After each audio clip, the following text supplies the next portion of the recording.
Hey folks, welcome back. This is Chris in Central Pennsylvania on another F Around and Find Out Friends and Family Only Friday. This time the 4th of July, celebration of the United States 249th anniversary of our Declaration of Independence from the British Empire. We were the first to go. Well, this is a need for some clarity. Breaking news today.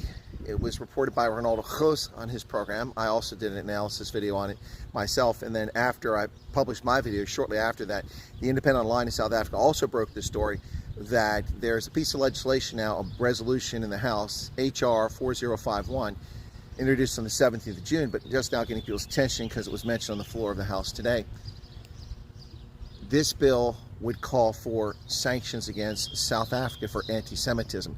It's the latest bill directed against the egregious actions of South Africa's government. 3 this year in Congress introduced, one by Representative Ronnie Jackson of Texas, former personal physician to President Obama and President Trump. Ronnie Jackson introduced a bill to sanction leaders of the ANC and senior leaders of the government for their actions against U.S. national security interests. That bill is a rehash of the bill that was introduced in 2024 in a bipartisan effort by Democrats and Republicans, but it's not really going anywhere. Second bill was introduced by Troy Nehls, also of Texas. This was for the so-called Americana Act, which would automatically guarantee and grant priority 2 status to offer colonists in South Africa so they become refugees to come to America.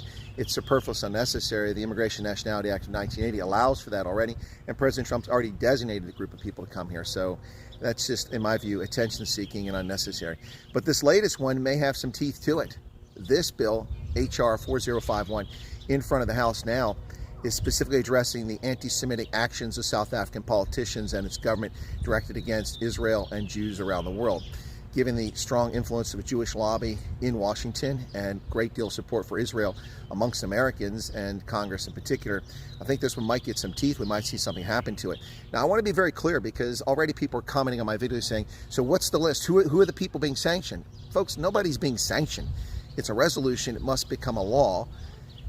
Must be passed by the House, then passed by the Senate after it's debated on the floor in both and committee, and then it goes to the President. It'll be a long time before that happens, if ever. The only way this becomes law quickly is if the President gets behind it and pushes for it, and then Mike Johnson will introduce it to the House and we'll see some traction. But there is no list of people, no list has been created. That would occur after the law is created when required investigation.